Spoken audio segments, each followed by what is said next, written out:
Shallow drawers give handy access to small equipment. Pantry, to store food the way you buy it and use it. They're perfect for every member of the family. From sleek gadgets to fancy trims, the 1930s were bursting with new ideas, but many backfired. Homes filled up with odd devices that promised convenience but delivered headaches instead. From cupboards to basements, we'll uncover short, sharp stories of things that looked clever but failed. Expect strange finds, small disasters, and a few laughs as we explore how design went wrong. Get ready for surprises and odd fixes as we explore 25 strange 1930s home features that failed miserably. Iceboxes were the small kings of the kitchen before electric refrigerators arrived. Big blocks of ice sat inside a wooden or metal box, chilling the shelves and keeping milk, meat, and leftovers from spoiling. In towns, an iceman delivered heavy blocks every few days, and families learned to plan meals around those drops. The box used simple physics. Cold air fell from the ice and flowed through vents to the food below, slowing spoilage. People kept salt or sawdust around the ice to help drainage, and hooks held ice trays and drip pans. Back in the early 1900s, late 1800s, people used ice boxes like this one right here to be their refrigerator and keep their food cold. The icebox smelled faintly of cold metal and lemon, and it taught households to value food, timing, and care. For a time, it made modern life possible in hot summers. They shaped daily home rhythms. Now, have you ever noticed the small window above old doors? Transom windows sat above doors and looked small, but worked hard. They let light seep in where rooms were dim, and they invited wind to move through a home before air conditioning existed. Many opened on hinges or pivoted to let warm air out and cool air in, making rooms feel fresher. Builders added glass panes, wood frames, or leaded designs that caught the eye and softened halls. And just like all of our other transoms, these exterior operating units are sized and fit to the window opening you have. Transoms kept privacy because they were high, yet they brought in the world outside in a subtle way. In row houses and big homes, these windows saved heat in winter while letting summer breezes soothe the house. Today, they remain a small, clever detail that links modern rooms to older ways of living. They show how design balances comfort and art daily. Coal chutes were practical tunnels of metal or wood that fed fuel straight into basements. On cold mornings, coal deliveries rattled down the chute into a storage pit near the furnace, ready to heat radiators and warm rooms. The loud clatter and dust were part of winter life, and families kept special brushes and masks to clean coal dust from boots and clothes. Builders placed chutes where wagons could reach them, avoiding long carries inside the house. Coal delivery men traveled from home to home and shoveled coal through the small door down the chute into the basement. Once it was in the basement, families could shovel the coal directly into the furnace and heat their homes. This system kept heat steady but also tied homes to the rhythm of fuel. Order the supply, store it safely, and tend the fire daily. Coal chutes remind us how homes once required daily energy work that electricity would later erase. They are a sign of hands-on care that once kept families warm. Knob and tube wiring was the early hidden web that brought electricity into houses. Thin copper wires ran alone through ceramic knobs and slid through porcelain tubes in walls and beams, keeping live wires from touching wood. For its time, it worked well, lighting lamps and powering new devices. Pre-World War II era of home. And as such, these homes had the original electrical system wired with a method called knob and tube. Over the years, more gadgets and higher loads pushed this system beyond its design, and insulation wore thin. Insurance companies grew wary, and many homes rewired to modern standards that bundled wires in plastic sheaths and grounded circuits for safety. Still, in old attics and crawl spaces, the neat rows of knobs tell the story of a first electric age, one of clever tinkering, quick change, and the slow march toward safer power. They remind electricians how people learned to live with forces. Milk doors were small, hinged slots set into the outer wall so a milkman could leave fresh bottles without knocking. Typically reached from a covered porch or a stoop, these doors opened into an insulated box that kept the milk cool until someone could bring it inside. In a time before fridges were common, daily milk runs tied houses to a steady rhythm: morning bottles, afternoon returns. The milkman knew names, and neighbors watched for his cart, making the delivery a small social moment. Families left exact change or a note, and the slot kept goods safe from rain and thieves. Today, surviving milk doors hint at a time when service and trust walked down familiar streets each day. They speak of simple trades that built trust in communities everywhere. A butler's pantry sat between the kitchen and dining room as a quiet, clever buffer. It stored the house's fine things: polished silver, delicate china, and crisp linens, ready for the next meal. Staff used the space to plate food, warm dishes, and keep order while the dining room waited for guests. With counters, cupboards, and sometimes a sink, the pantry let cooks and butlers work out of view, yet close at hand. Doors kept clatter from the table, and serving pieces stayed spotless behind glass fronts. As households shrank and kitchens moved toward open plans, the butler's pantry shifted too. We designed revolving corner cupboards to make the greatest use of available space. These bring things out in the open, so they're easily seen and reached. Some became storage closets, others turned into small prep areas. Dumbwaiters were the secret carriers inside many tall houses, lifting plates and messages between floors. Built as small shafts with a box and pulley, they let staff move heavy or hot items without climbing stairs or crossing rooms. In grand homes, dumbwaiters kept meal service smooth and safe, and in tight apartments, they saved time for busy families. Okay, and later on, we're going to encase this dumbwaiter with drywall, and then Mop will come back and pick out a nice door, whichever one she prefers, and there you have it. Men and women who worked them learned to judge weight and timing, so food arrived warm and clothes neat.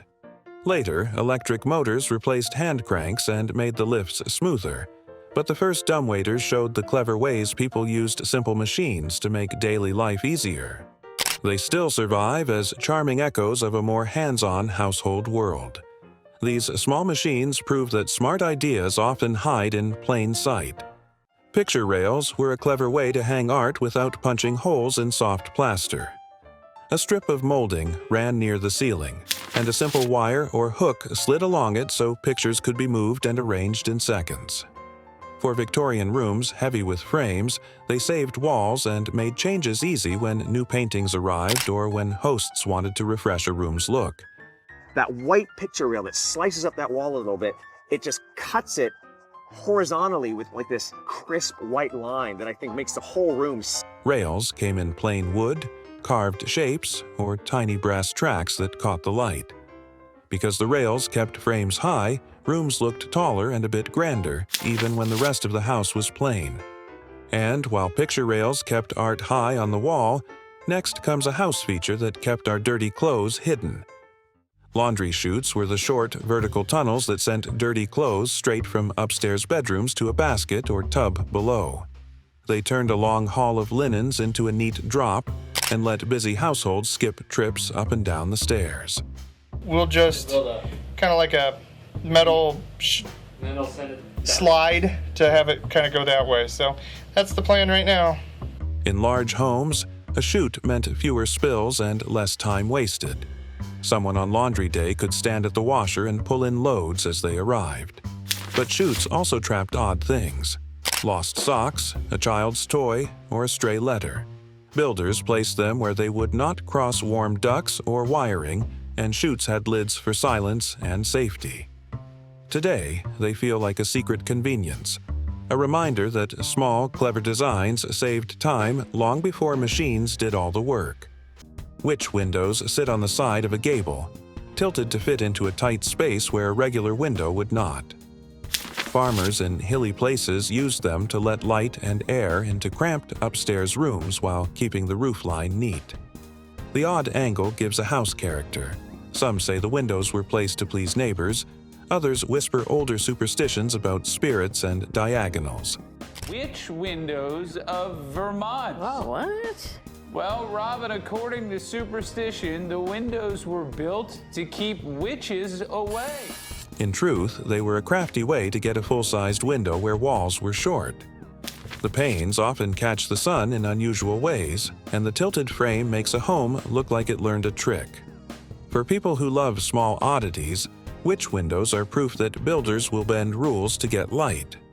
Blade bank slots were tiny metal openings hidden in bathroom walls or inside medicine cabinets where people dropped used razor blades.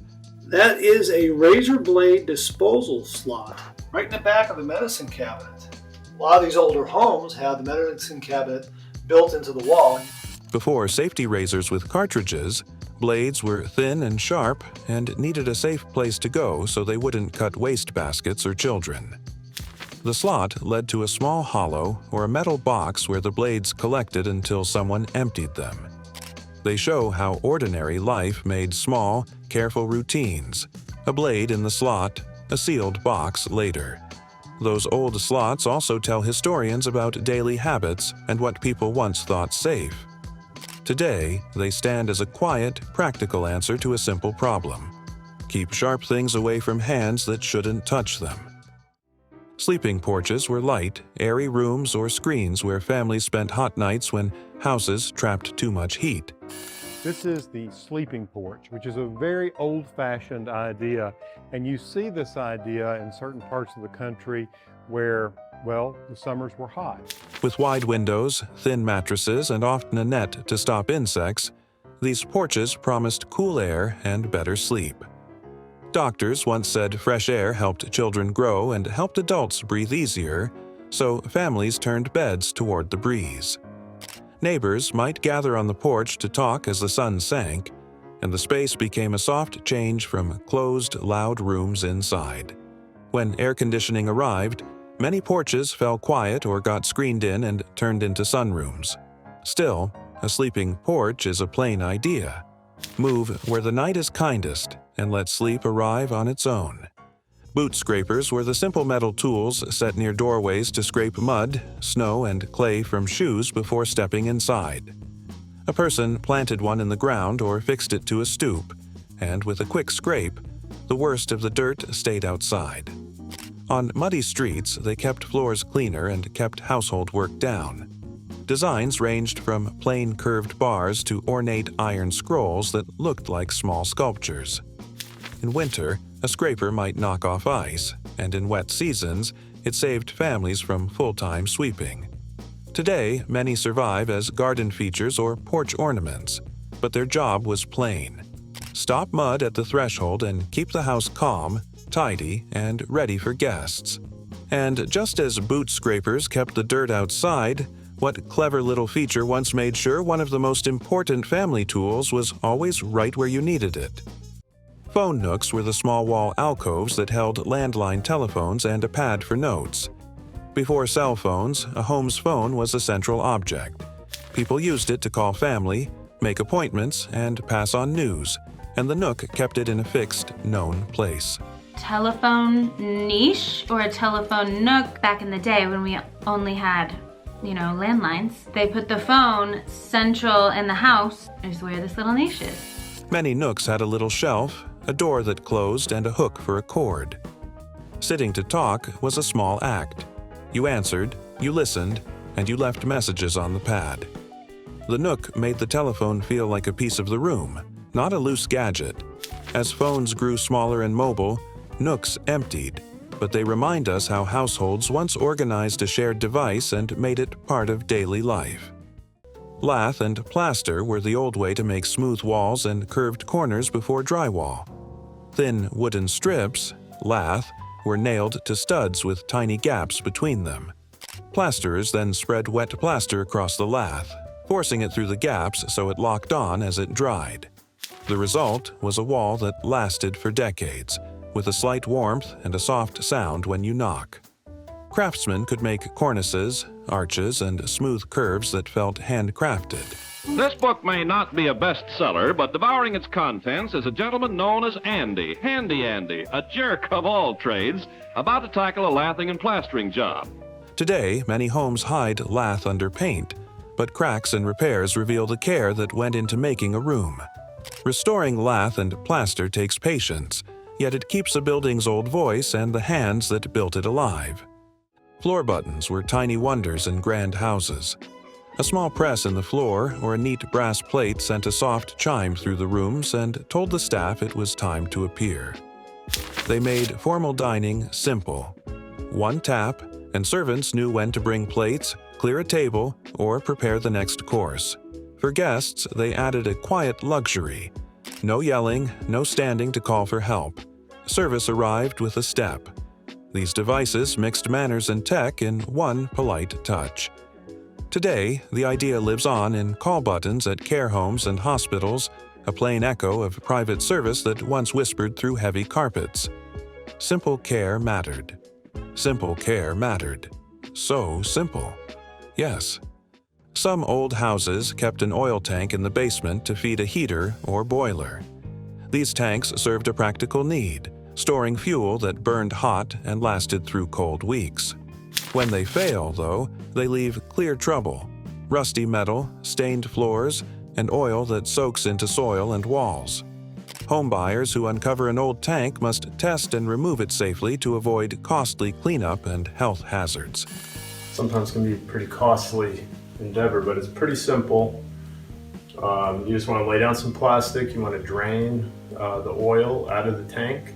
In the past, oil heat was an accepted solution in rural or colder areas, but today the tanks remind us to check a home's hidden past. Finding a tank asks owners to solve a quiet danger and to choose a safer heating path forward. Root cellars held food steady without machines. Dug below ground or built into a slope, they used Earth's cool touch and thick walls to keep jars, root vegetables, and barrels safe through long winters. The steady temperature and humidity slowed decay, so people could store autumn harvests and eat through lean months.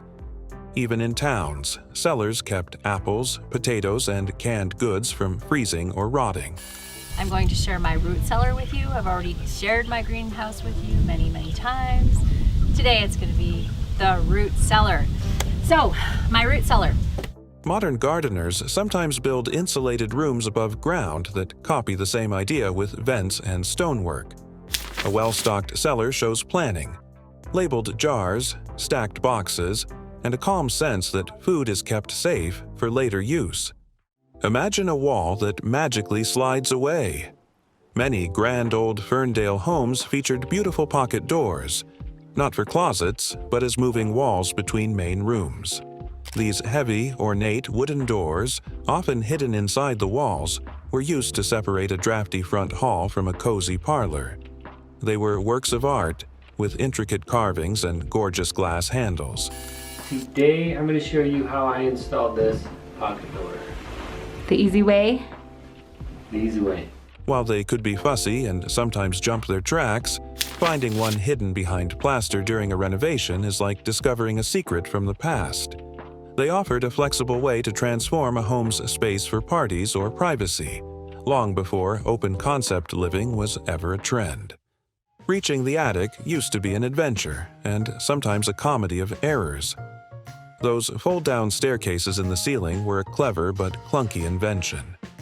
Early models were heavy, spring-loaded contraptions that could snap down with a vengeance, leading to more than a few bumped heads and hilarious movie scenes.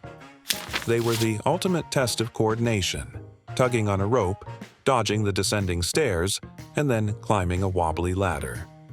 While modern versions are much safer and lighter, the original pull-down stairs remain a symbol of a time when home features required a bit of courage and a good sense of humor to operate.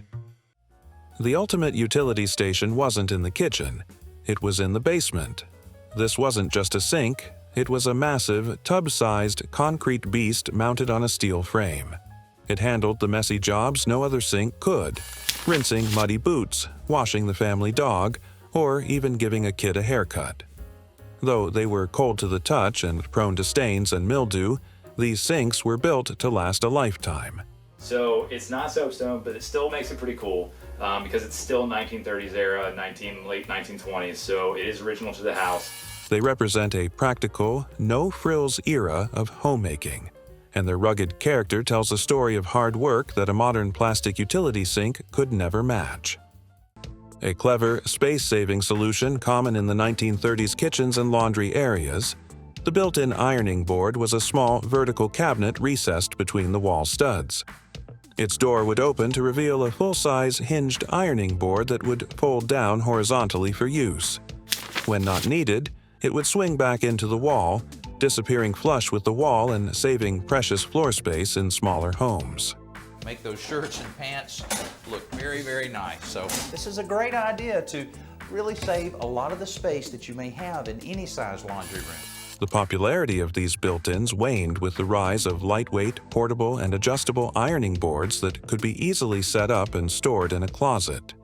Furthermore, changes in fabric care, including permanent press materials and the decline of daily ironing, reduced the need for a dedicated, permanent ironing station in the home. The quintessential pre-built-in kitchen workhorse, the Hoosier cabinet, was a freestanding all-in-one kitchen station popular from the 1900s to the 1930s. Typically made of oak with a white porcelain or zinc work surface, it integrated a wealth of features: deep flour bins with sifters, sugar bins, spice racks, pull-out cutting boards, and various drawers and shelves for storage. Even though we aren't trying to save steps today, these cupboards are still sought after. Potential for storage. You can use them for anything. A lot of people use them as an office center even. It brought unprecedented organization and efficiency to the kitchen. Its obsolescence was sealed by the rise of built-in cabinetry, a defining feature of the modern post-World War II kitchen. Continuous countertops and custom-fitted wall and base cabinets created a seamless, integrated look that the freestanding Hoosier could not match, making it a charming relic of a previous era of home design. Before the simple ding-dong, some homes had a mini concert hall by the front door. Early electric doorbells were a show of modern luxury, and the most impressive were built right into the wall. Some featured actual organ pipes in a decorative niche, while others had elaborate sets of chiming rods. When a guest pressed the button, a complex web of wires and a humming transformer in the basement would bring these pipes to life with a rich, musical tone.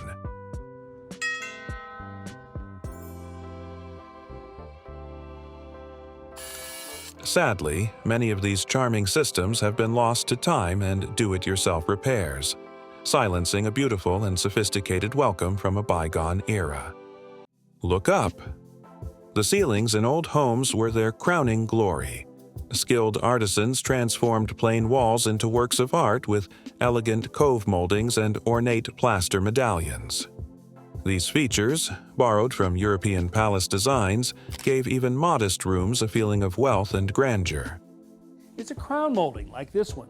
But what about bringing that same detail out to the center of a room, on the ceiling, with a ceiling medallion?